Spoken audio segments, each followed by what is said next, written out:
Hey, everybody. Welcome back to another episode of the Catholic Talk Show. Today, we're going to be talking about godparents. That's right. We're looking at the roles, rules, and responsibilities of being a godparent. We're going to learn about how to become a godparent, what to do, and how to pick one. Godparents, we're going to make you an offer you can't refuse.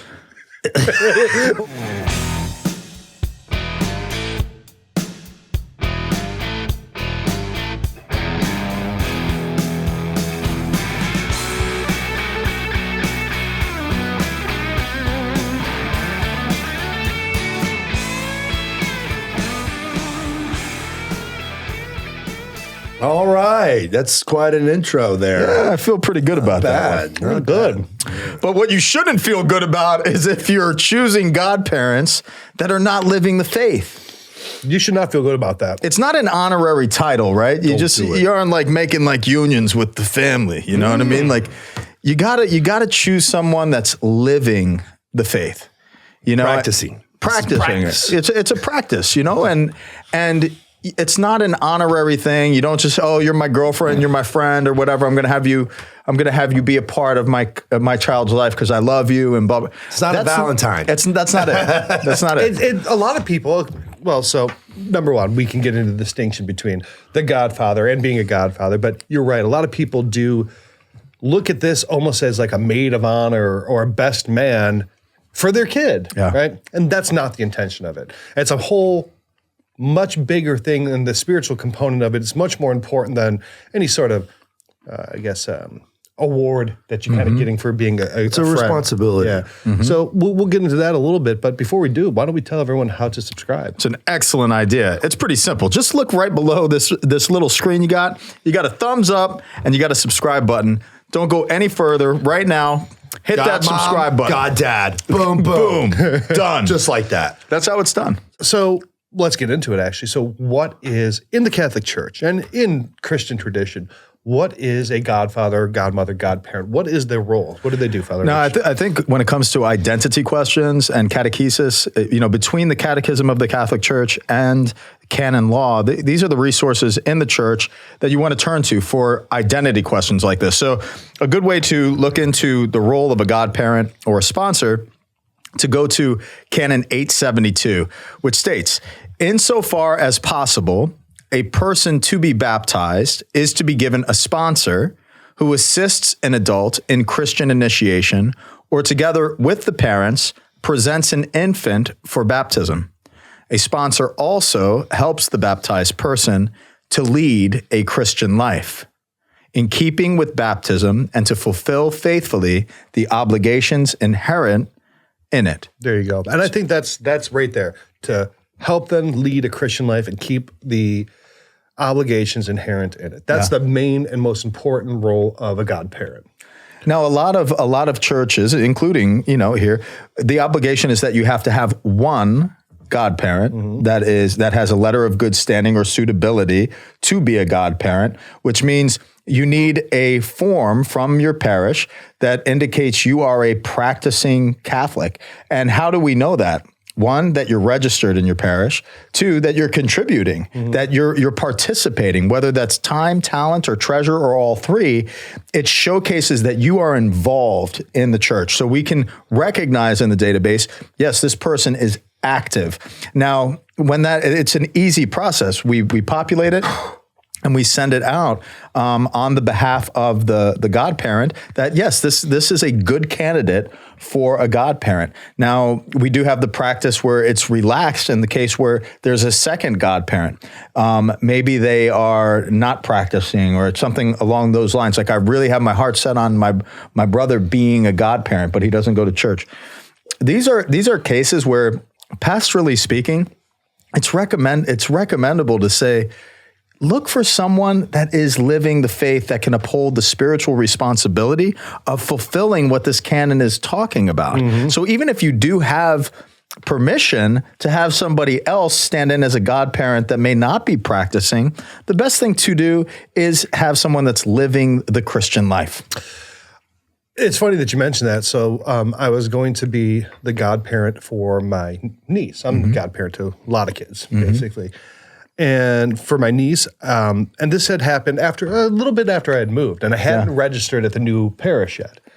So I go in there and I'm like, I have to go back to the parish where we're all from, right? And the baptism was going to be there, and I had to get a letter of there. And I had changed churches because I had moved. So I'm like, okay, this would be a good chance to register at the new church anyway. So I go in and I'm like, can I get a godparent form? And they're like, no, you're not registered here. I'm like, well, I want to register here. They're like, I don't know about this. And the lady, she's like, do you know how many people come in here? I see them once, I give them a godparent form, and I never see them again. That's awesome. She's like, I'm going to do this for you. But if you don't come back in, if you're not participating actually, I want you to think about yourself and how you're living. I'm like, dang. That's fantastic, dude. So I'm like, hey. Bravo. I'm like, here, register me now. I filled out the form. I'm like, start deducting the money right from my bank account. Everything. I'm all in. And I'm all in there. I love the parish now, but she was like very firm about it. So pretty cool thing that they did there. It's awesome. That's impressive, dude. Yeah. You should tell Kim to start doing that. I know. She can pull it off, man. I will hunt you down. I tell my godson, Tony, my brother's son, Tony, he's about 20 years old. And I said, I pray for you, man. He's like, yeah, plus you got 100,000 subscribers on YouTube.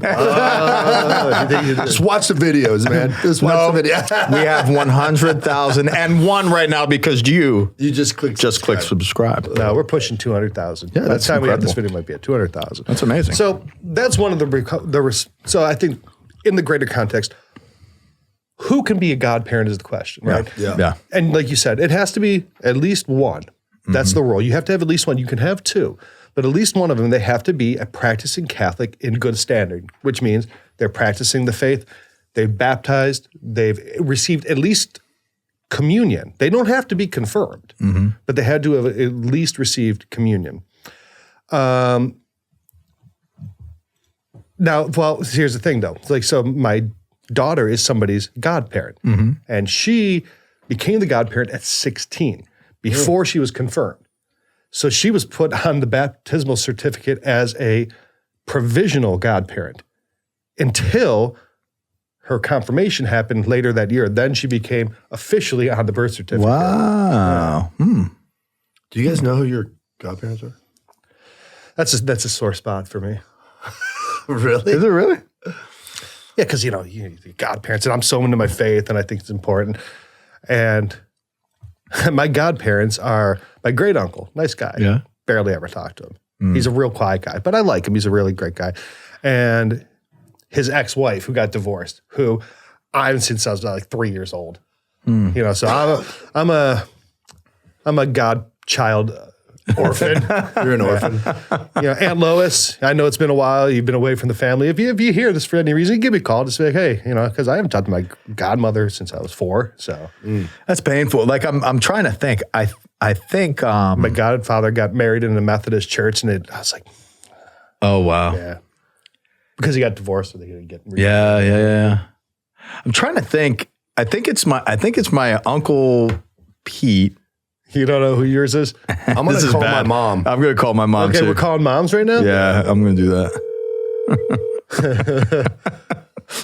Let's see what it. I'll call my mom after you call your You mom. guys don't even know who's yours. Okay. Hey, Ryan. Hey, Mom. You're on the Catholic Talk Show. Say hi to everybody. Oh, how's my buddy Ryan and Father Rich? Hey, Mama D. Mama D. Are you keeping them all under control? Oh, yeah. Real easy, too. Are you asking me that or your son? I'm asking Shield. Oh, yes, I am. See, even your mom Very knows. good. He's Very the one that good. knocks heads. Hey, Mom, we're doing a show on godparents, and sadly, I don't know who mine are. I was hoping you did.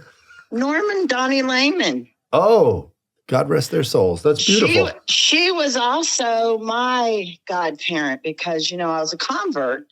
So they both stood up for me when I married your dad, 9 months pregnant with Dane. Oh, man. Wow. You had me out of wedlock?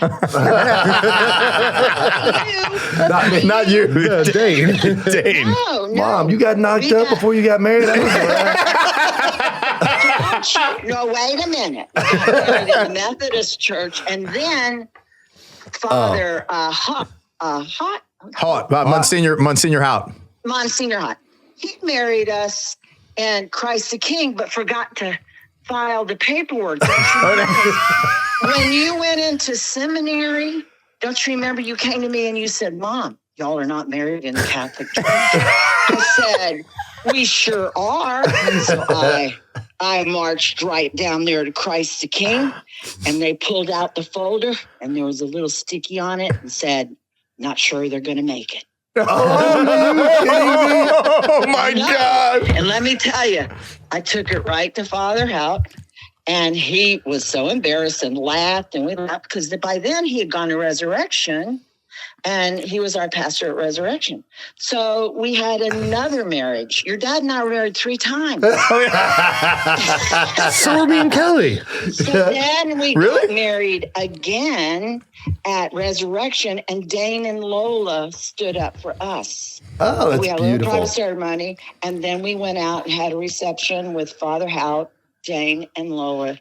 And it was beautiful. It was on our 30th wedding anniversary. Oh. If it hadn't been for you, I wouldn't have known. Oh my gosh, that's insane. That's incredible. Yes, You made it though. This You made content's it. gold. You beat all the odds, man. I'm telling you, yeah. I loved that man for over 50 years. Yeah. You know, that was a blessing. God rest Very his much soul. a blessing. Cool. Well, we're gonna give Mama Pagano a call here. Because I'm struggling too, Mama D. Is Howard there too? Yeah, Howard's here. Give my best to Howard too. Howard, don't look at Okay. Mama D. He's Yeah, smiling. turn around. He's smiling under that beard. Yeah. Hey, I know who everybody's godparents are. All right. All right. All right. Good. I love you guys. Love you too. Bye-bye. Bye. All right. There you go. That was wonderful. That was All right, so now incredible. we're calling Father Rich's mom. All right, mother. She's going to ghost me.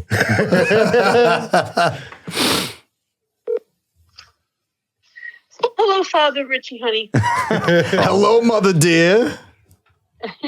So you were on the Catholic Talk Show, Mom. She's like, what's that? She goes, that's great, honey. What is that? So, Mom, we're doing a show on godparents, and I'm struggling to remember who my godparents are. I think it's Uncle Pete, right? Yep. So I got that right. So he's my godfather. And Aunt Jeannie. Ah, that's right. Aunt Jeannie. Yeah. Got it. So, what was your thought process in naming the godparents? And how did you guys do that? Well, the first one we picked was Aunt Rosie and Uncle Frankie because they were our best man and maid of honor. Dad had my brother Frankie as his best man. So, and then I had Aunt Rosie. So then the next one in line, we wanted someone from his family, of course, you know, and so Aunt Jeannie was the oldest one. So we picked Aunt Jeannie, and then Uncle Pete was next in line. So Uncle Pete got you. Look at that. And I love both of them. I'm so blessed. I know it. But, are they practicing the faith, Ma? Well, Uncle Pete does in his own way, you know. He always did, but I don't know if Aunt Jeannie does. But Uncle Pete married a Jewish girl, and I don't know that he goes to church, but I know even Aunt Linda always went to like Christmas Eve Mass, midnight Mass with all of us. Yeah. And she always followed along as well. I remember being in New York and remembering stuff like that fondly. And I still remember their wedding, too. Yeah. With the priest and the rabbi. Yeah, exactly. So I would think Sounds that, like a yes, joke. Uncle Pete does still have it close to his heart. No, he does. He tells me all the time that he stops in churches in the city when he's off of work and stuff. And no, it's true. Well, Mama, we got to get back to the show. And I love you. All right. Go ahead. All right, bye. Love She's so sweet. I love her. Oh, that was great. She was not. She told me, you never bring me on that. I'm not going on the show. I said, Ma, you've got to. If we bring the mothers on, we got to. That would be cool. Yeah. She's like, no, it's not happening. So I think we're all just sitting here kind of, well, you guys didn't even know yours. Yours are dead. You didn't even know who yours were, and mine have abandoned me. So that's our show on Godparents. There we go. Right. There we go. We're orphans. And look, guys, we were all born in late 70s or early 80s. it was a weird time in the faith. Yeah. Let's just leave it at that. Strange. Yeah. So, okay. Practicing Catholics. Yes. At least one. Yes. Could have two. Yes. They don't have to be married. You know, they don't have to be a couple. Typically, that's what it's looked at. But they don't have to be. You know, I know in my family, a lot of times, like, it'll be like me or my brother and one of my sisters for one of the kids, you know, all sorts of different combinations. I think like in the old days too, like it was always thought of like if I die or my wife and I die, the godparents would take care of that that child. That's right. And I don't know if people consider it that way. Like, you know, who would you choose to parent this child? Right. And that's kind of how I would still consider it. Yeah. You know, that when you're picking them, it should be someone that say, look, if I die, I want this kid to still be raised in the faith, and you better take that seriously, you know? So for both of you guys with your kids, what was your approach discerning godparents for each of your kids? Yeah, I mean, I was obviously practicing Catholic, so I chose people who had a faith that I admired, and also I chose people who would pray for them. Yeah, and they all do, and it's beautiful. Yeah, I chose my sister and my brother-in-law, and my brother-in-law was not Catholic. He had not even been baptized at that point, but he was put on there in the notes saying he was there. And then when he converted 12 years later, went back, and it was retroactively that he was able to be put on the baptism certificate. That's great. But the same thing, like I knew, like if something happened to them, they would at least make sure that they were Catholic, you know, or you know, give them the business if they saw them that I was in the ground and they were out, you know, being Buddhist or something stupid, you know. So. Wow. Okay, so a couple other requirements for being a godparent. There should be two. They don't have to be married. One of them has to be Catholic. So let's just say you have a couple you really trust, and one of them is a great Catholic and the other one is not practicing. They can still be a godparent. Talk to your priest about that. There has to be one of each sex. You can't have two males, right? You can't have two females. And the church also definitively said that it cannot be a transgendered person as a godparent. As of last year, they definitively said that because the question arose. And, you know, because they're not manifesting their true identity as given by God, that they're not suitable candidates as godparents. A non-baptized godparent serves as an official witness, not a godparent. But like I said, in the case of my daughter, if that person ever converts, that could be retroactively upgraded. And there's a term witness, right? A witness is a baptized person who belongs to a non-Catholic ecclesial community. A godparent is a baptized Catholic. So let's say your godparent is a Greek Orthodox, okay? You can have a witness who is a Christian in good standing, who is a witness to your baptism, but not your official godparent. Do you have to have one? Is it like required?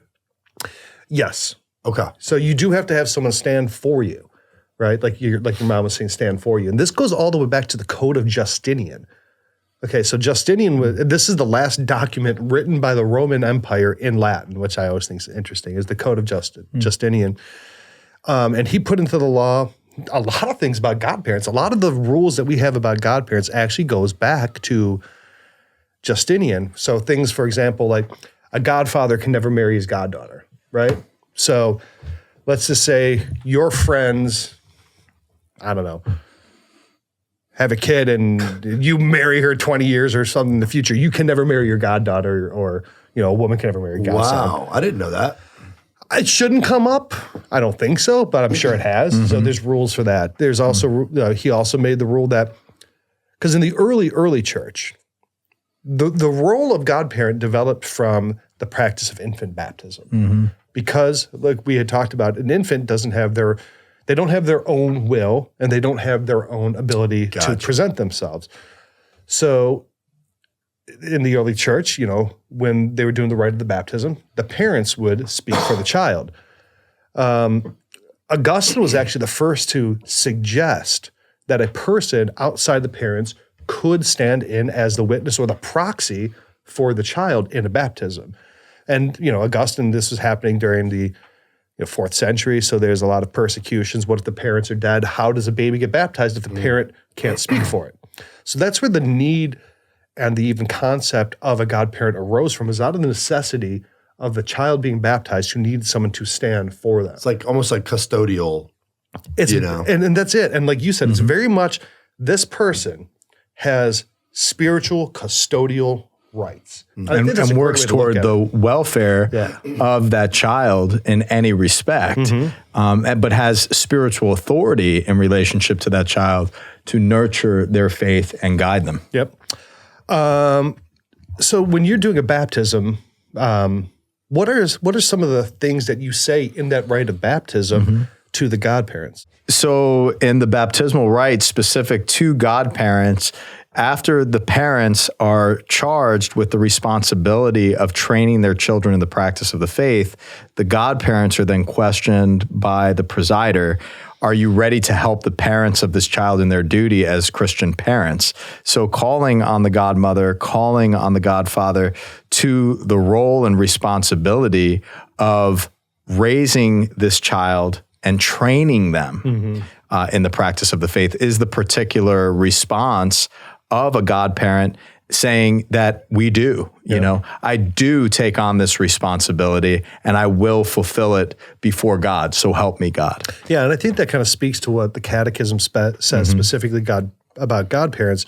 So Catechism 1255, if you want to read that for us. For the grace of baptism to unfold, the parents' help is important. So too is the role of the godfather and godmother, who must be firm believers, able and ready to help the newly baptized, child or adult, on the road of Christian life. Their task is a truly ecclesial function. The whole ecclesial community bears some responsibility for the development and safeguarding of the grace given at baptism. And I always mention that last sentence. I mention that at every single baptism, that you have been invited here for a reason. As you witness the baptism of your children and this next generation, it's all of our responsibility of bringing these children up in the practice of the faith. So our witness means a lot and bears great weight in relationship to how that child is going to be formed. Yeah, I remember, at the times when I'd been in a baptism and I'd been the godfather, you sit there and hold the candle and look pretty, right? You sit there and hold the candle and then I dropped the candle one time. No. Literally the priest, Father Kevin, goes to me, he's like, now your job here, hold the candle, don't drop it. You can do that. I'm like, yeah, I got that, Father. Like just an absolute gongus. Good start to your godfathership. They're doing fine, thank you. This candle, dude, is not them. I dropped the baby too. I didn't. What else do you ask of the godparents during the baptism? Yeah. So what's interesting? Do you remember? Have you been a godparent, Dellacrosse? Oh yeah. So do you remember any other function that you played besides holding the candle? So the entrustment of light. I do. What else you remember? What else you remember? I think I said I do. You did say I do. I do. What did you do after you said I do? Taking on the responsibility of the godparent. Do you remember? I think I did something to their head or something. Yes. Yeah. Yes. I was Trace the sign of the cross. Bingo. Yeah, so the sign of the cross. So the priest, the presider or deacon, receives this child in the name of the church, in the name of Christ, with great joy, and then we sign the cross over the child's forehead, conforming the mystery of their life to the mystery of the cross. And then I invite, or the presider invites, the parents and godparents to do the same. And it is to remind your child of the mystery of the cross and the instruments of salvation, and to ensure that, especially when the child is suffering, that you can help catechize that child in their suffering, to turn to Christ and to draw strength from him so that we could move through the cross into the light, per crucem ad lucem. And that moves to the next thing that you've already mentioned, the entrustment of light. And what the ritual expresses, before I share what the prayer is, it reminds me of little Jack, Kyle and John's son, when I baptized him during daily mass. I think I've shared this before, but it was just so funny. He was of the age that he could like hold the candle. So he's being held, and I said, "Receive the light of Christ." And Jack grabs it, and then he goes, and he blew it out like immediately, dude. It was That's such a kid. It was unbelievable. So then he's being held by his mom.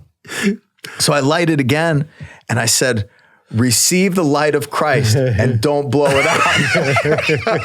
And then he goes, so I said, I'm like, "You're going to blow it?" He's like, and I hand it to him, and he goes, and then Kyle just covers his mouth so he doesn't blow it out. So the ritual expresses, as the celebrant says, "Parents and godparents, this light is entrusted to you to be kept burning brightly.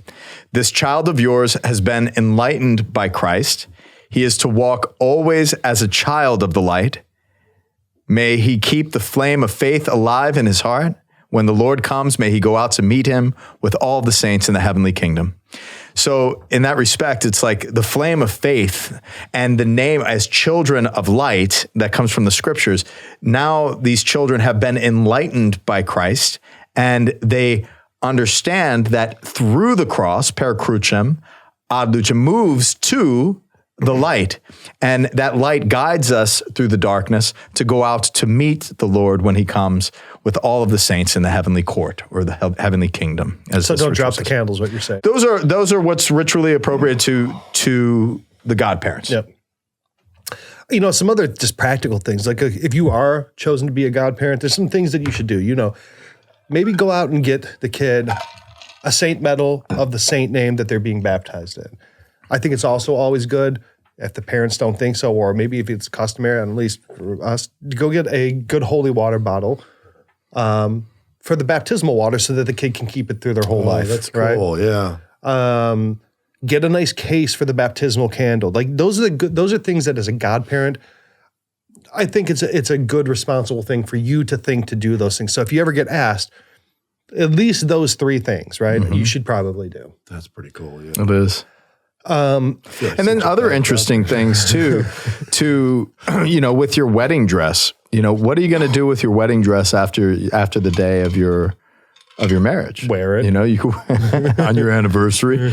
A number of people have made baptismal gowns and baptismal, clothing for their children to be dressed in that material, which is kind of cool, and then it's passed down from generation to generation. Like I've had like third or fourth generation wedding garment, and now it's like how many grandkids have been baptized in that. That sounds like an old school. Oh yeah, Nona Italian tradition. Exactly. Now I feel really bad.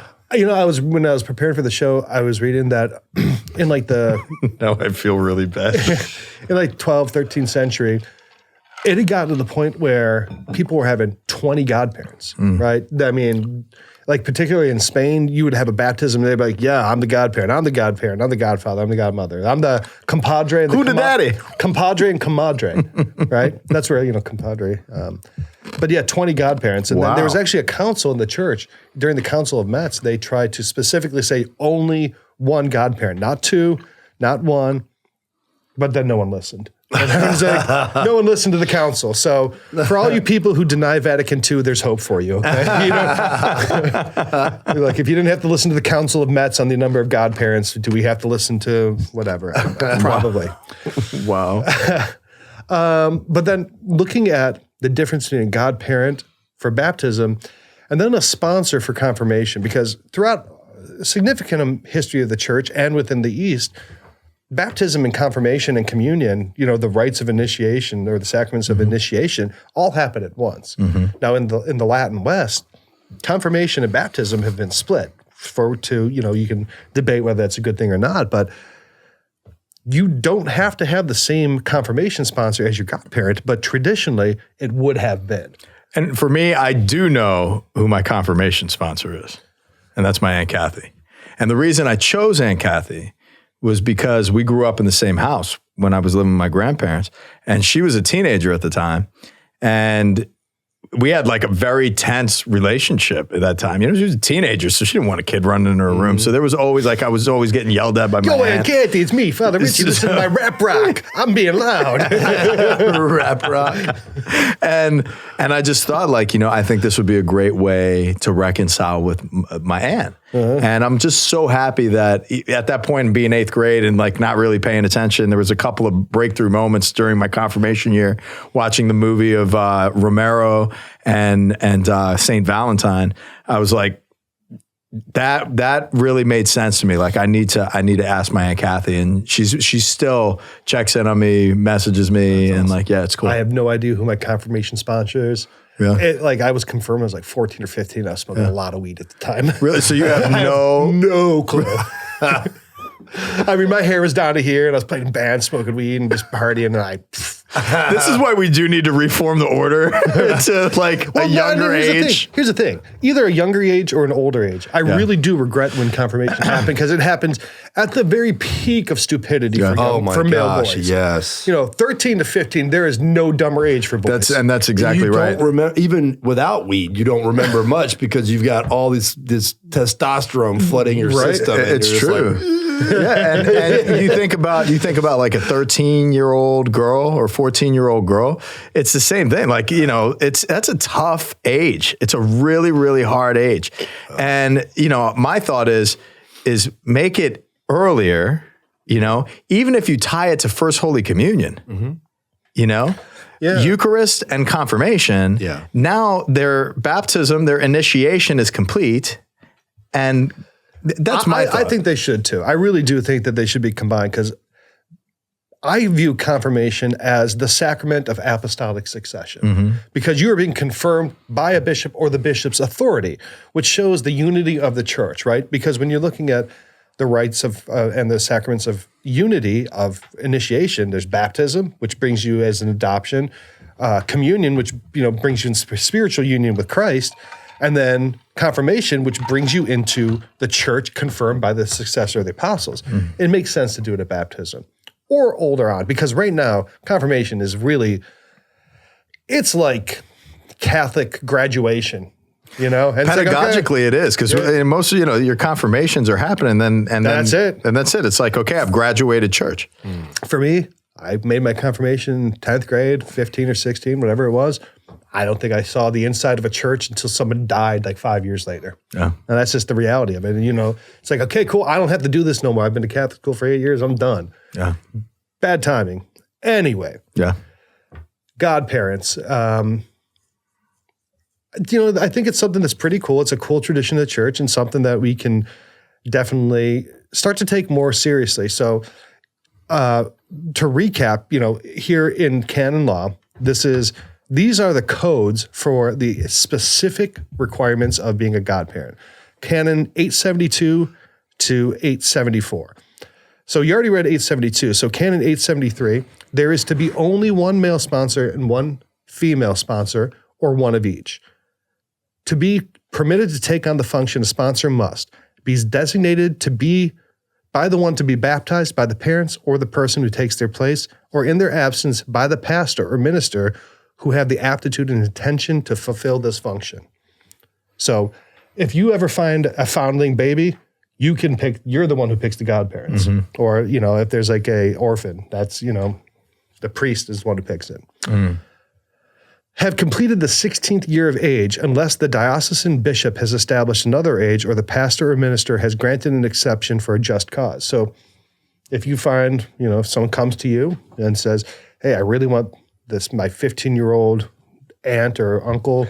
It's like my brother, like I was his godfather, and I was 14 years old. Yeah. So there was a dispensation for that. Number 3, be a Catholic who has been confirmed and has already received the most holy sacrament of the Eucharist, and who leads a life of faith in keeping with the function to be taken on. Number 4, not be bound by any canonical penalty legitimately imposed or declared. So here's an important one. A canonical penalty, there could be things like,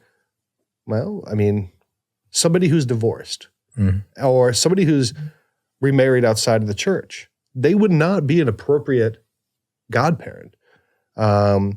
because they have the canonical penalty of having been remarried in the church where they're not accessible to the sacraments. Mm-hmm.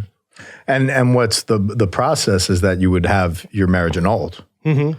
And be convalidated in the church. Right. So there's always a pastoral plan for you to be received. But if you're still subject to the penalties of not working within the sacramental order of the church, you're going to fall out of the sacramental life. Mm-hmm. And in the same manner where a marriage of a certain bond where it's like a Catholic and a non-Catholic or what, like the sacramentality of that is not really the sacrament of matrimony until both parties are participating fully in the sacramental life. I guess also technically you can't have a formal heretic or schismatic. So like for any reason you're going to pick Arius, I don't know why, to be your godfather. It's not going to work. So pick someone else, right?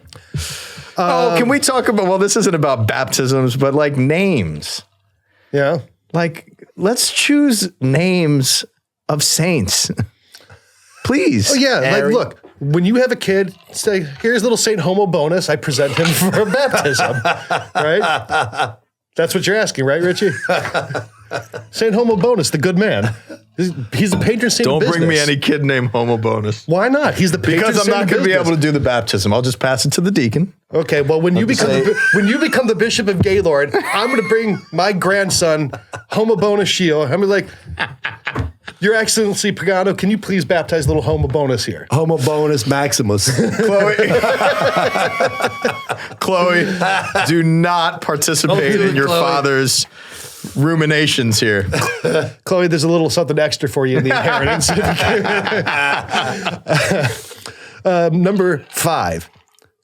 They are not to be the father or the mother of the one to be baptized. So you cannot be your own kid's godfather. Right. You can't be the father and godfather. Yeah. So not that you'd want to be. There's no custodial effort there. Right. And then the last point is a baptized person who belongs to a non-Catholic ecclesial community is not to participate except together with a Catholic sponsor and then only as a witness of the baptism. Mm-hmm. So like that, like you said, if there's an Anglican, well, they could be there, but you're not getting your name on the paper until you convert. It's down at the bottom. Yeah, it's down at the bottom. Oh, Godfather, all You just frilly in like calligraphy. Oh, and then at the bottom in like Just crayon. put your initials here. Thank God for the law, man. I mean, it keeps things pretty clear. Well, without the law, there would be anarchy. And, we need the law. Yeah. And we're grateful for having discovered our godparents today and Yeah, reintroduced. So Yeah, thank you. having Mom Pagano and Mom Dellacrosse. Yeah. I mean, that's a big day on the show here, and they were, Yeah. I think, some of our best guests ever. Now, you talked at the beginning about the movie The Godfather, making an offer you can't refuse. I've got an offer you can't refuse. Really? Yeah. I want you to get all the families together, and I want you to tell them to go to CatholicTalkShow.com/HALLOW, and they can get the app totally free. You come to me on the day of my daughter's wedding and ask for a favor. This is all I can do for you. I can give you HALLOW, the #1 Catholic app, for free. And talk about the family. The family. They've got so many amazing breaking my heart, Fredo. Catholic family members on that app. Just think about all the people that are on that. I mean, Jonathan. So much content. So so wait, much content. Real quick, as an aside, if we're looking at The Godfather, you're definitely Sonny, right? Yeah, for sure. And I'm definitely Michael. That makes you Fredo. How are you? Why are you going to name me Fredo right now? I'm just sorry, dude. No, dude, you can't do that to me. blow. How do you I hear Michael? Mo Greensman slapping you around. No, that's Hey, not. look, hey, That's not going to happen. Whoa, blow. Ever, ever. Take it back. Okay, Whoa, I whoa. take it back, Salazzo. I do have an Uncle Bobby Solazzo. You do? Of course you do. Dude, you are so Italian. He's got chest hair like this long. It's crazy. You should braid it. It's so Anyhow. thick you can't.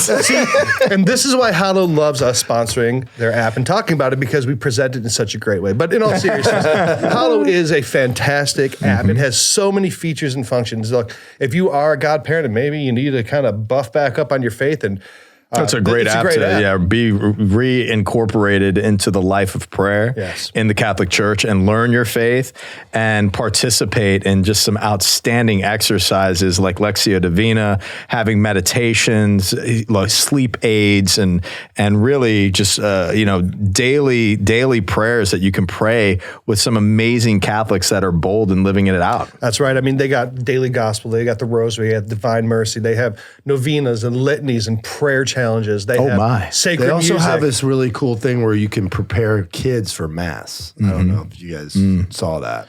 It's pretty cool. Well, I don't have any kids, Ryan, so no, I didn't. You got more kids than me. Well, he already does that, but like sleep stories, Bible Sleep stories. They have Jonathan Rumi. They have Bishop Barron. They have Mark Wahlberg. Amazing. He says to tell your mom what's up. Stop talking about my mom. No, he just says, "Hey, what's going on?" That's just how he talks. He just says, "Hey, what's going on?" This is what he does. He's a friendly guy. We've interviewed him. It's a nice guy. Luca Brazzi's about to start smacking you around in a couple minutes. Luca Brazzi sleeps with the fish. But I sleep with the sleep aids from HALLOW, okay? I don't need no fish and lead boots, right? Or a horse head besides me in bed, because I just have this app right there. Again, so go to CatholicTalkShow.com/HALLOW. You can try the app out. Fantastic app. I use it every day. And I'm sure you guys are going to love it too. And something that I love is that awesome hat, which I do not have one, and I am jealous. Well, the Catholic Talk Show signature hat. These are new. They're sharp, man. I love it. Nice, yeah. I gotta get on the phone and get me one. We have two styles. We have the curved style, and we have the flat brim style. Because Dellacrosse, he likes the flat brim. I like the curved brim. Yep. Now, there's going to be a tier for that. But look, if you go to CatholicTalkShow.com/Patreon, you can see all the different ways you can support us. There's a lot of great tiers everywhere from $5 and up to help us, keep the lights on and have great production value. Like when we have guests on, it's going to be our moms, and we just hold the phone up to the microphone. Yeah, that's big time. Costs big money, time. Dude. Costs money to do that. To fly Howard down here, that costs money. And the baggage. Yeah, we have to check. Yeah, I register him as an emotional support animal. So we put him in a cage and we check him. Woof. But a lot of great tiers. You got hoodies, coffee cups. We've got these cool new hats. A lot of great different ways that you can help participate. So again, CatholicTalkShow.com/Patreon, and then you can become our patron, which goes back to the sense of a godfather, a patron, somebody who is supporting. Yeah, and we're excited because our patrons are really supporting the growth of our capacity of production, and we've already started looking at some better equipment to bring in and get rid of some of the dinosaur stuff that we've been working with. But it's exciting to do this show week after week, and it's exciting to connect with you guys and make sure that you're sharing our content. We're all over the place on social media as well: Facebook, Instagram, Twitter, and we are on all of the podcasting forums as well. My favorite being Podbean, but we're also on iTunes and Spotify just for your commute. So we hope that you enjoy this show on Godparents. And please, again, remember, we're called to live the faith, and we're called to share the faith. So even for somebody that has been away from the church, introduce them to the Catholic Talk Show. Let's get them charged up. Let's live our faith and be ready to roll. So the children who are about to be baptized must walk in this light throughout their lives, helped by the words and example of their parents and their godparents. The latter must strive to nourish with their words and the witness of their lives the torch of the children's faith, so that they may be shining examples in this world of ours. For all too often, groping in the darkness of doubt and bringing to the light of the gospel, which is life and hope. Only in this way will they be able, as adults, to recite with full awareness the formula at the end of the profession of faith present in the rite. This is our faith. This is the faith of the church. We are proud to profess it in Christ Jesus our Lord. Amen. And we'll see you next week.